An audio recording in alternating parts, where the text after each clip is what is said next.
Assalamualaikum warahmatullahi wabarakatuh. Saya akan menjelaskan cara membuat latar belakang yang benar.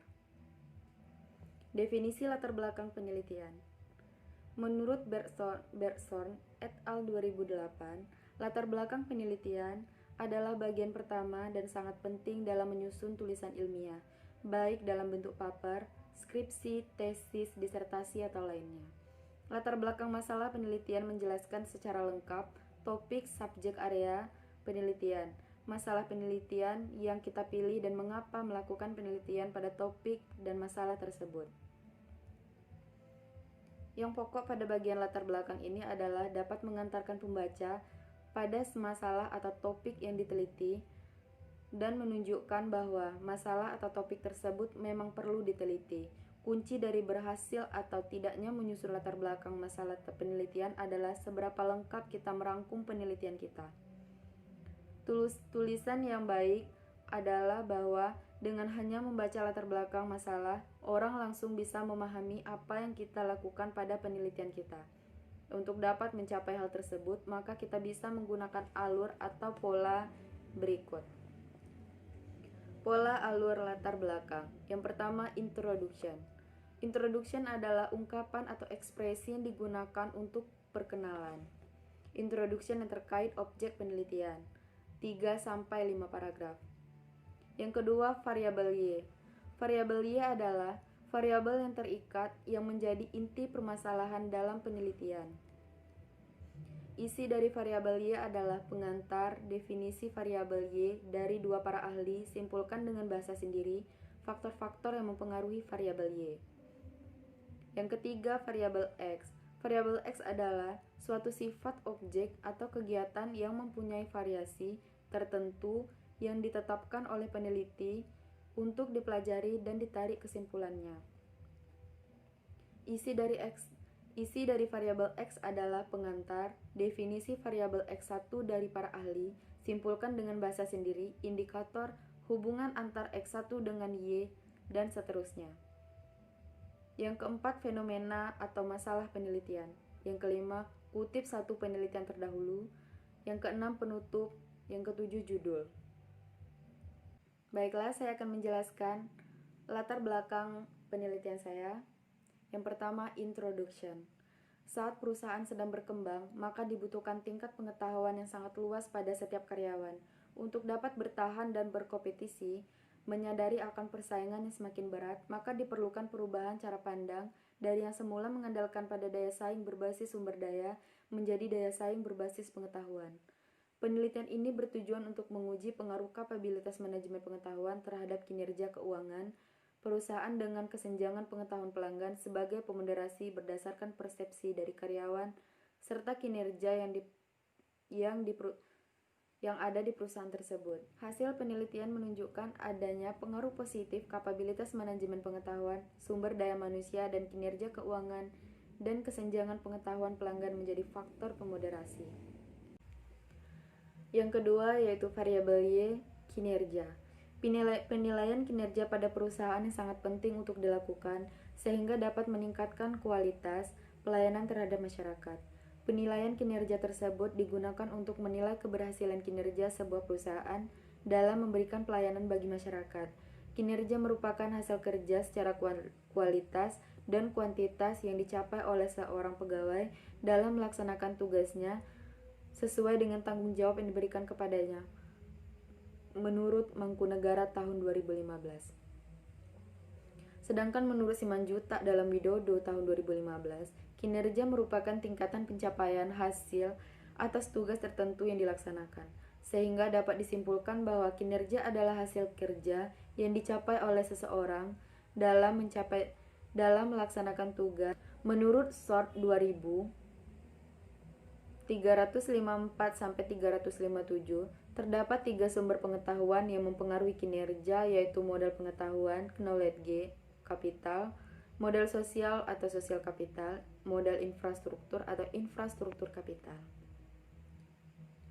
Yang ketiga, variabel X. Variabel X1, modal pengetahuan. Modal pengetahuan boleh menjadi tersimpan atau terletak pada pekerjaan rutin, proses dan prosedur peran jabatan dan pertanggungjawaban, dan struktur organisasi. Pengetahuan tersimpan dalam sistem digunakan secara reguler untuk melaksanakan tugas atau langkah-langkah proses pekerjaan secara konsisten. Model pengetahuan adalah segala sesuatu yang diketahui berdasarkan pengalaman manusia itu sendiri, dan pengetahuan akan bertambah sesuai dengan proses pengalaman yang dialaminya menurut Mubarak tahun 2011. Sedangkan menurut Notuat Mojo 2012, model pengetahuan adalah hasil dari tahu, dan ini terjadi setelah seseorang melakukan penginderaan terhadap suatu objek. Dapat disimpulkan model pengetahuan merupakan segala sesuatu yang dilihat, dikenal, dimengerti terhadap suatu objek tertentu yang ditangkap melalui panca indera, sehingga dapat dipahami. Jika semakin baik modal pengetahuan karyawan, maka dapat meningkatkan kinerja karyawan. Yang keempat, variabel X2. Modal sosial atau sosial kapital. Modal sosial itu multidimensional dan mencakup berbagai atribut seperti budaya, kepercayaan, pertukaran konteks, dan jaringan informasi. Modal sosial penting sebagai sumber pengetahuan untuk mengetahui sebab ia memberi fasilitas penciptaan dan transfer pengetahuan. Modal sosial adalah sesuatu yang nyata dalam kehidupan sehari-hari masyarakat seperti simpati, hubungan sosial dan masyarakat, dan kehidupan masyarakat yang membentuk suatu unit sosial menurut Akjanian 2012. Sedangkan menurut Putra 2008, modal sosial adalah hubungan yang terjadi dan diikat oleh suatu kepercayaan, saling pengertian, dan nilai-nilai bersama yang mengikat anggota kelompok untuk membuat kemungkinan aksi bersama secara efisien dan efektif. Dapat disimpulkan modal sosial adalah suatu konsep dengan berbagai definisi yang terkait yang didasarkan pada jaringan sosial. Hal ini menunjukkan semakin jelas modal sosial karyawan terhadap pelanggan, maka dapat meningkatkan kualitas kinerja karyawan dalam melayani pelanggan. Yang kelima, variabel X3, modal infrastruktur atau infrastruktur kapital. Modal infrastruktur mencakup sumber-sumber pengetahuan fisik suatu perusahaan seperti jaringan WAN atau LAN, file server, network, intranet, dan aplikasinya.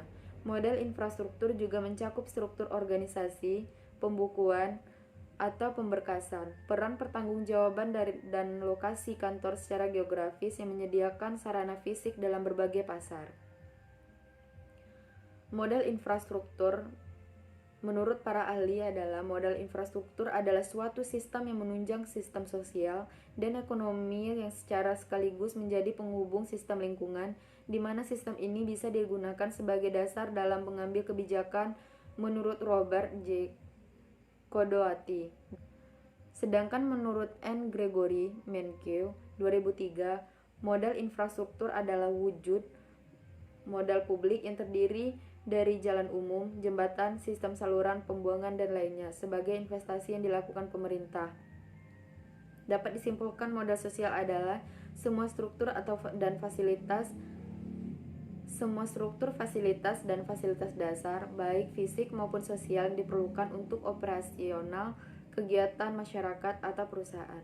Maka dapat dipahami, semakin baik modal infrastruktur dalam perusahaan, maka akan semakin baik pula kinerja karyawan di dalam sebuah perusahaan. Yang keenam, fenomena atau masalah penelitian. Yang pertama yaitu fenomena kinerja karyawan seperti terjadi saat ini, yaitu kualitas kinerja karyawan ditandai dengan menurunnya kualitas pelayanan pelanggan yang kurang memuaskan karena masih banyaknya pelanggan yang protes pada karyawan karena dianggap kurang merespon permintaan pelanggan. Fenomena kuantitas yang diperoleh oleh peneliti menemukan bahwa rata-rata karyawan pada PT FIF Group dianggap kurang memenuhi target perusahaan.